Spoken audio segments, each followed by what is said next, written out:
Hello Stampers, it's Catherine Pooler. Thanks for joining me today. I have a lot of customers ask me what the difference between Aquapainters and Blender Pens are, so I decided to do a video to show you the differences. I'm going to use this cupcake tower from Crazy for Cupcakes from Stampin' Up! And I'm using the confetti white paper on this. I like to use my Blender Pens when I have small areas to fill in, because basically a Blender pen is a clear marker. So I'm going to squeeze my ink pad. This gives me ink on the lid, and then I can dip my Blender pen in it and color in my areas.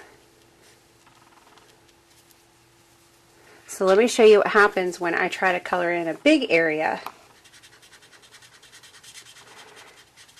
You can see it's hard to make it blend and not have all the stroke marks in there. And then if you go over the paper too many times in the same spot, it's going to start pilling up. You're just going to run your Blender pen on scratch paper until it is clear, and then you can go into your next color. Okay, so that's when I would use Blender pens. Aquapainters are like a paintbrush. So you can see the top twists off. You fill this with water. Be careful not to put too much water in it though, because actually this one has quite a bit of water in it. But usually I just put a little bit of water in there because gravity pulls all that water down and you can end up flooding your paper. So with the Aquapainter you're going to get a painted look. So you can see on this card I used my Aquapainter right in here. So I'll show you how I did that. I just took my Aquapainter,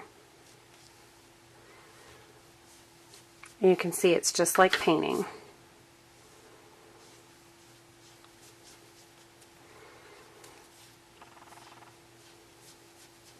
There, just like that.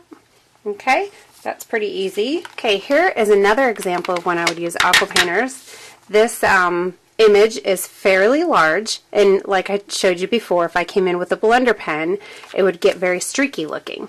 So I stamped this with the Stays On Black on watercolor paper, because with Aquapainters I want to use, you can use Whisper White like I did here. You just have to be sure not to get it too wet because your paper will start to buckle. So the best kinds of paper are confetti white, confetti cream, naturals ivory, naturals white, and then of course this wonderful watercolor paper by Stampin' Up! So I'm using my little color palette here.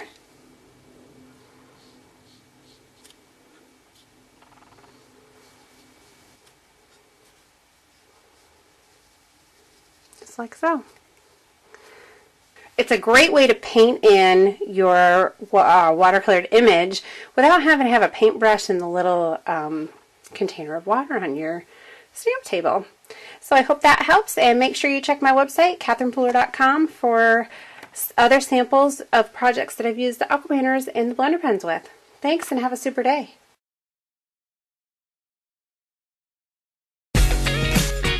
Yeah, what's up everybody?